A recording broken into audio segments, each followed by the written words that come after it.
So the S stands for the sum. The N stands for the number of terms we're adding together. And A sub 1 is the first term we're adding. A sub N is the last term we're adding. So let's go ahead and do a couple of examples here, just kind of on a basic level. We're going to find the indicated nth partial sum of the arithmetic sequence. So look, it tells me where to stop. The N is 25. So wherever you see these letter N's, we're going to put a 25 here. Let's go ahead and start by drawing a capital S. So we're going to draw a capital S. We're going to start with the 20, we're going to add 25 terms, the first 25 terms. As soon as you draw your equal sign, go ahead and take that 25 and divide it by 2.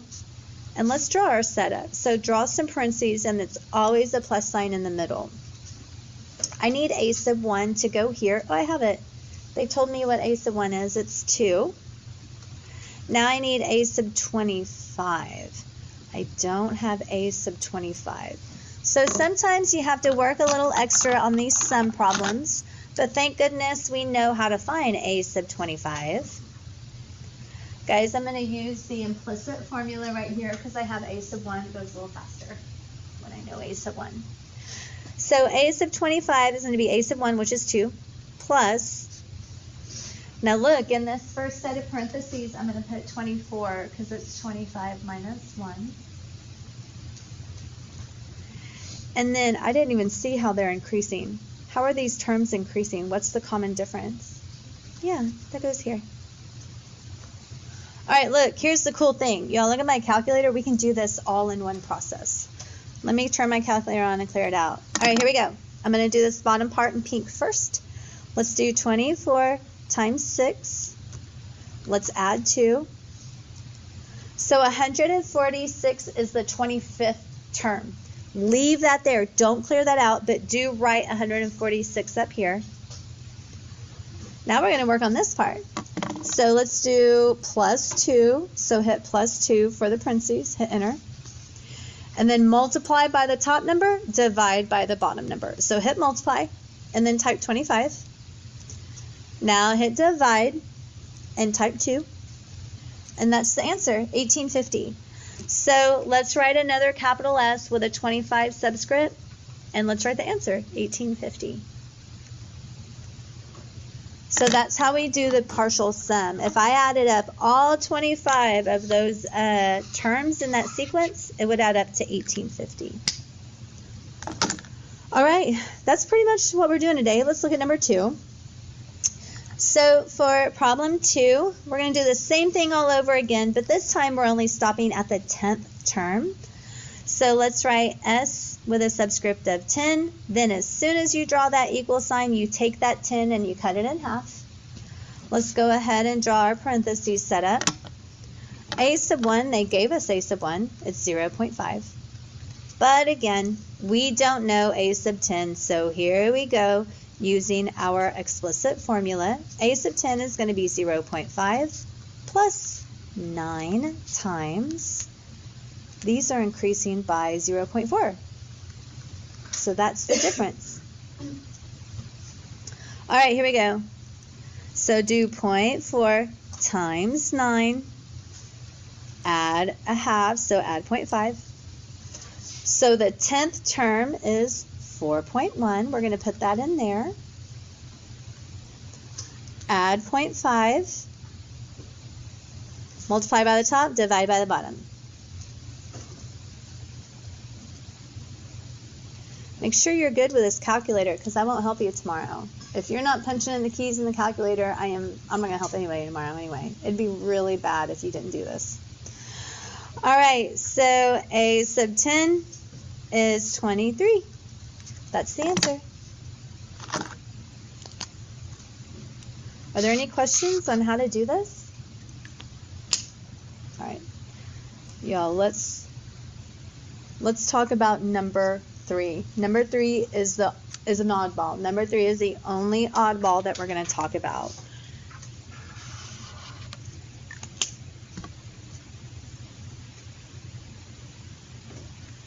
It's a strange example, odd example. So here is the deal. We're going to find the sum of all of the integers from -10 to 50. So we're going to draw an S. Don't write anything down there yet. Anytime you cross from negative to positive on a number line when you're adding these integers, it's going to be one more than what it appears to be. Because we're including 10, we're not starting after, like we're not starting on -9, we're starting on -10, and we have to cross 0.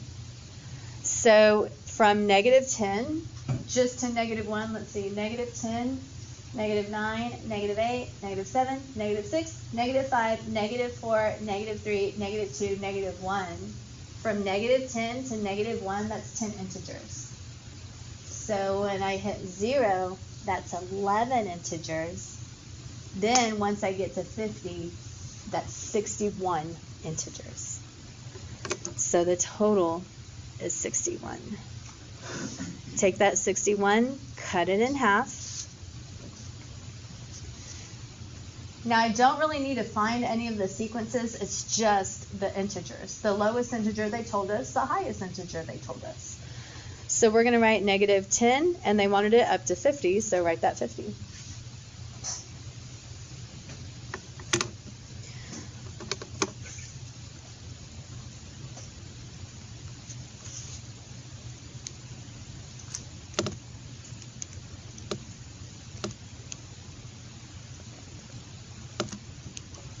So guys, you should have got 1220. And I just want to reiterate to you, it is the odd example in this section of curriculum that we're covering. And it's only an extra one when you cross a negative to a positive. Everything else is straightforward. It doesn't appear to have an extra number. All right. Let's go ahead and take a look at problem 4 and problem 5. I'm not quizzing you on problem 6, so I'm not going to do number 6. So we're not going to do that one. Let's go ahead and analyze it when it's in sigma notation. So clearly I'm adding numbers 1 through 100. So 1, 2, 3, 4, 5, those are all 100 numbers, nothing crazy. Take that 100 and cut it in half real quick. Now I need a sub 1. And I need a sub 100. So just follow your little rule there. Plug in your subscripts. 2 times 1, then 2 times 100. So my first term is 2. My last term is 200.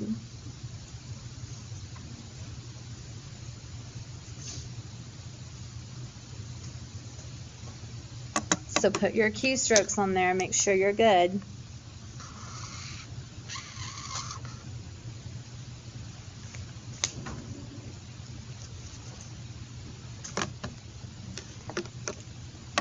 Y'all check and make sure you get this answer. Let's look at problem 5. Problem 5 is the last computation problem we're going to do before we do some word problems. So from 51 to 100, that is 50 terms. 51, 52, 53, you count all the way up to 100. Take that 50, cut it in half. Draw your setup here. Now remember, we're not starting at a sub 1. We're starting at a sub 51. And we're ending at a sub 100. So a sub 51 is 357.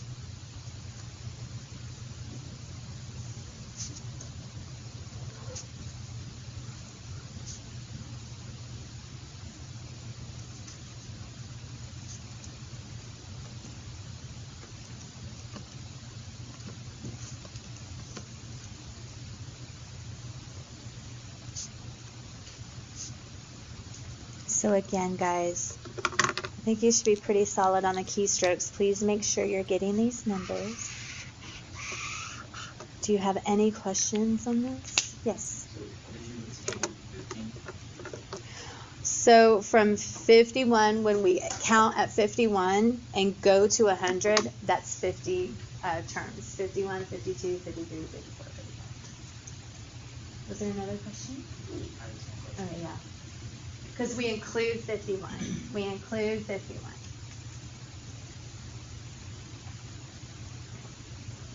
Good question.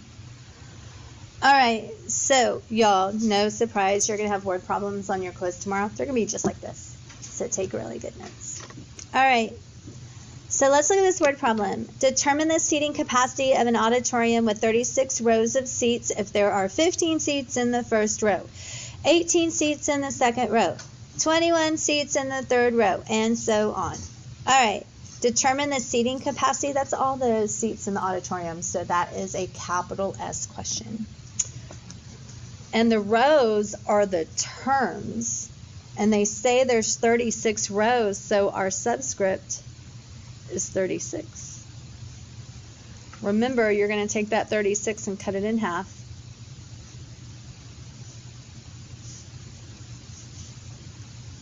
What is our first term? How many seats are in the first row? 15. So that's our first term. Now we need the 36th term. Y'all, they didn't give us the 36th term. So we're going to have to find it. I do have a sub 1, so explicit form. Here I go. A sub 36 equals 15 plus. Now remember, it's 1 less, so put 35 in the first parentheses. I didn't even see what they're increasing by. What are these seats increasing by per row? That's right, good. So let's put a 3 there.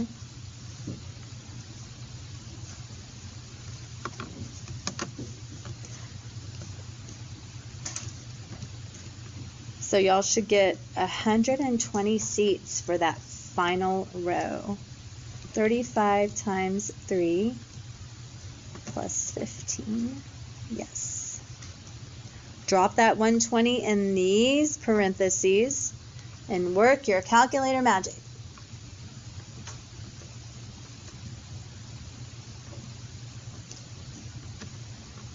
So the total capacity for all 36 rows, you guys should have got 2430.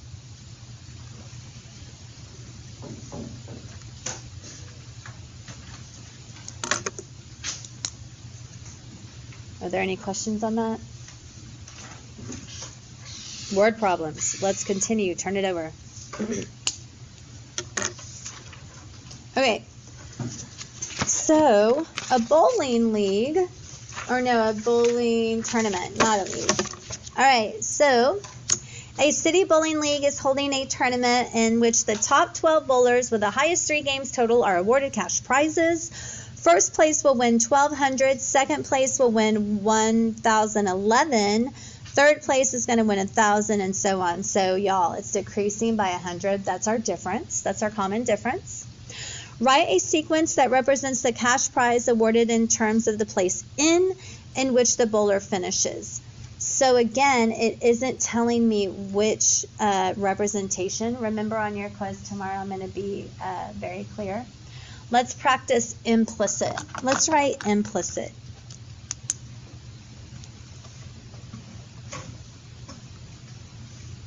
All right, so implicit is A sub n equals D times n. Remember, it's decreasing, so it's a negative 100 n plus the constant. And remember, the constant is A sub 0. Now remember, A sub 1, the top prize was 1,200. So if I work backwards, I would add 100 because it's opposite. So the constant's 1,300. So that's going to be the answer to part A. Part B says, find the total amount of prize money awarded in the tournament. That is the capital S problem, y'all. So draw your capital S, and remember, it was only for the first 12 bowlers, so it's going to be 12. Cut that 12 in half, and let's figure out how much money it was for first place and last place. First place, we know it was 1,200. Last place, we're going to have to find out. So here I go. I want to know how much last place gets. I'm going to use my implicit formula. So negative 100 times 12 plus 1,300.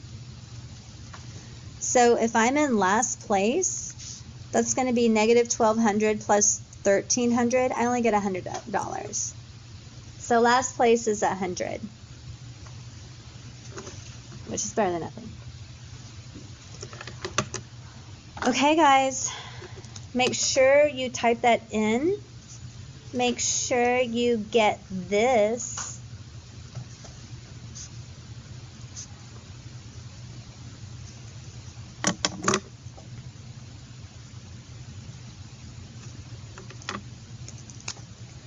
You guys should have got 7,800. If you didn't get 7,800, tell me, and let's see what happened.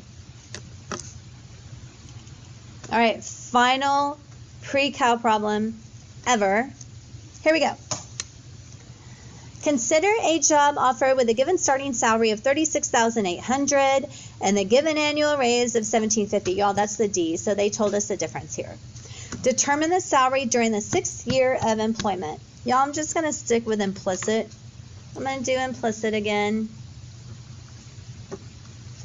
All right, so here we go. A sub n is going to equal 1,750 n plus the constant. So the constant, guys, is going to be, remember, that's starting, that's year 0. Right here, this is year 0.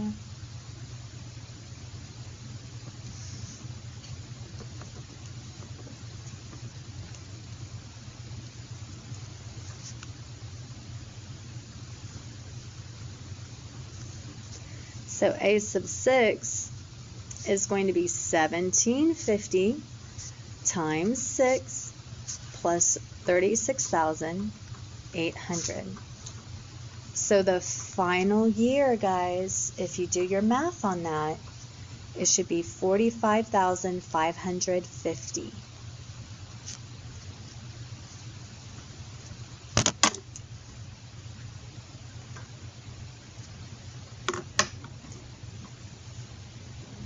All right, so we're done with part A. It's this. Part B, determine the total compensation from the company through 6 full years of employment. That is a capital S problem. Let's put a subscript of 6, cut that 6 in half. And we already found all the missing pieces, guys. The beginning is 36,800. The end was that 45,550. Yes. What exactly is it? Good question. So, years, and that's why we have this verbiage, 6 full years. All right, guys, I don't remember. It starts with a 2, though. So, hold on. Let me get caught up.